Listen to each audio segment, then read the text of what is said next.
प्रिय विद्यार्थियों, आज हम आपको संस्कृत गद्य भारती के अंतर्गत नैतिक मूल्यानि पाठ के गद्यांशों का हिंदी में अनुवाद बताने जा रहे हैं।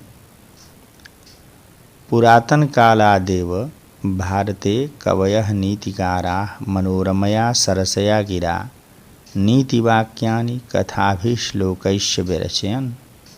पुरातन कालात् एव, पुरातन काल से ही, भारते सप्तमी एक वचन है, भारत में कवयः नीतिकाराः, कवियों नीतिकारों ने, कवियों और नीतिकारों ने मनोरमया सरसया गिरा, मनोरम अर्थात सुंदर, सरसया सरस रसयुक्त, गिरा वाणी के द्वारा, नीति वाक्यानि नीति के वाक्यों को, कथाभिश्लोकैश्च कथाओं और श्लोकों के माध्यम से, व्यरचयन रचा।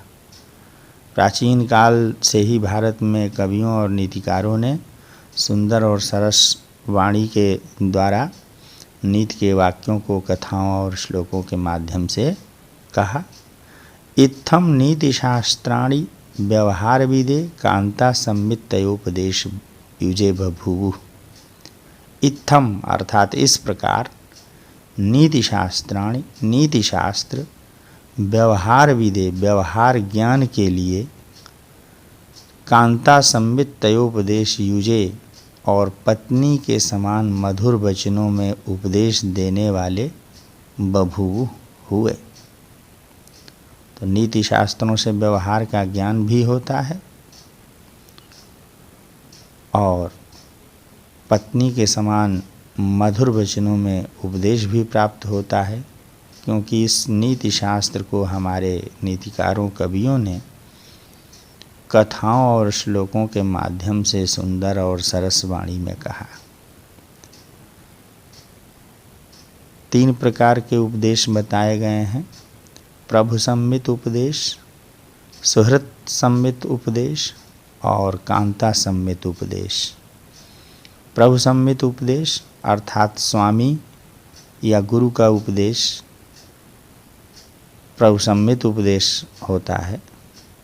इनमें शब्द प्रधान होता है और इनका अक्षरशः पालन करना आवश्यक है।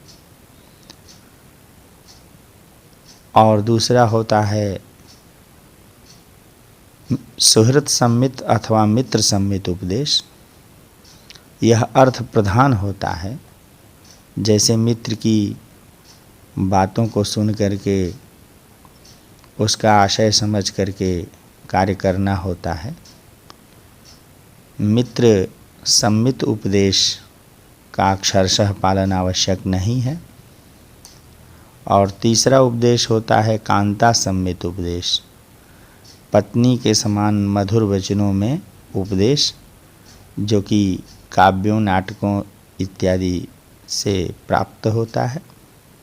जैसे पत्नी मधुर वचनों में पति को उपदेश देती है, उसका अक्षरशः पालन करना आवश्यक नहीं है। और कांता सम्मित उपदेश में भाव प्रधान होता है, जैसे पत्नी की बातों का भाव समझ करके कार्य किया जाता है, उसी प्रकार से कथाओं और श्लोकों में जो नीति की बातें कही गई हैं उनका पालन करना चाहिए। तो इस प्रकार से नीति शास्त्र व्यवहार ज्ञान के लिए हुए और पत्नी के समान प्रिय वचनों में मधुर वचनों में उपदेश देने वाले हुए। उदाहरण के लिए रामायण, महाभारत आदि जो महाकाव्य हैं, इनकी कथाओं के माध्यम से, ये दोनों आर्ष महाकाव्य हैं, और इनकी कथाओं के माध्यम से यह उपदेश मधुर वचनों में प्राप्त हो जाता है, कांता सम्मित उपदेश प्राप्त हो जाता है कि रामादिवत वर्तितव्यम न रावणादिवत। राम आदि जैसा आचरण करना चाहिए, रावण आदि जैसा नहीं। इसी प्रकार महाभारतीय कथा हमें इस नीति का उपदेश देती है कि यतो धर्मस्ततो जयः, जहाँ धर्म है वहीं विजय है।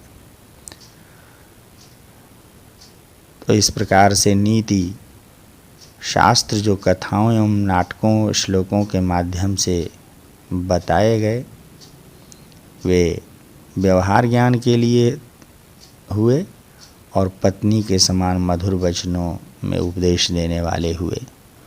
फलंत्वजम संपन्नम यत् साधारणाः अपि जनाः व्यवहाराय नीतिवाक्यानि नीतिश्लोकांश्च गलबिलाधः कुर्वन्ति स्म।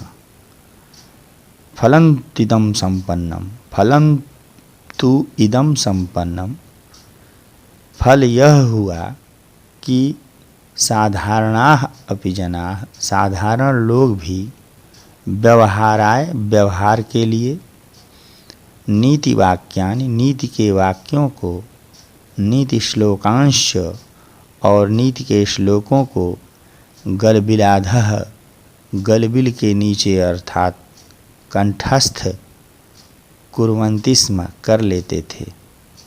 साधारण लोग भी नीति के वाक्य इतने मधुर वचनों में उपदेश देने वाले हुए और व्यवहार ज्ञान के लिए हुए कि साधारण लोग भी, आम आदमी भी इन श्लोकों को कंठस्थ कर लेते थे। आज भी यदा कदा साधारण लोग भी जिन्होंने कभी संस्कृत नहीं पढ़ी है, संस्कृत के श्लोकों या श्लोकांशों को बात बात में कह दिया करते हैं। लेखक कुछ नीति ग्रंथों के विषय में बताते हैं जो कि संस्कृत में लिखे गए हैं। यथा च, जैसे कि चाणक्य नीति ही, विदुर नीति ही, विदुलोपाख्यानम, पंचतंत्रम, शुक्र नीति ही, घट कर्परकृत नीति सारः, सुंदर पांड्येन कृता नीति द्विषष्टिका, भल्लाट शतकम, भर्तृहरि कृतम नीति शतकम, बल्लाल शतकम, दृष्टांत शतकम इत्यादि बहूनि नीति पुस्तकानि संस्कृते उपलभ्यन्ते। ये बड़े ही प्रसिद्ध और लोक में प्रचलित नीति ग्रंथ हैं, जैसे कि चाणक्य नीति, विदुर नीति, विदुलोपाख्यानम जो कि महाभारत में प्राप्त होता है, पंचतंत्रम, विष्णु शर्मा का पंचतंत्र जो पक्षियों एवं पशुओं की कहानियों के माध्यम से नीति की बातें बताई गई हैं, शुक्र नीति, दैत्यों के गुरु शुक्र का नीति शास्त्र, घटखरपरकृत नीति सार, सुंदर पांड्य द्वारा रचित नीति द्विषष्टिका 62 श्लोकों का नीति ग्रंथ, भल्लाट शतकम, कवि भल्लाट के 100 श्लोकों का ग्रंथ, भर्तृहरि कृतम नीति शतकम, भर्तृहरि द्वारा रचित 100 श्लोकों का ग्रंथ नीति शतक, बल्लाल शतकम, कवि बल्लाल सेन का 100 श्लोकों का ग्रंथ, दृष्टांत शतकम और दृष्टांत शतक इत्यादि बहूनि नीति पुस्तकानि, इत्यादि बहुत सी नीति की पुस्तकें संस्कृते उपलभ्यन्ते, संस्कृत में प्राप्त होती हैं।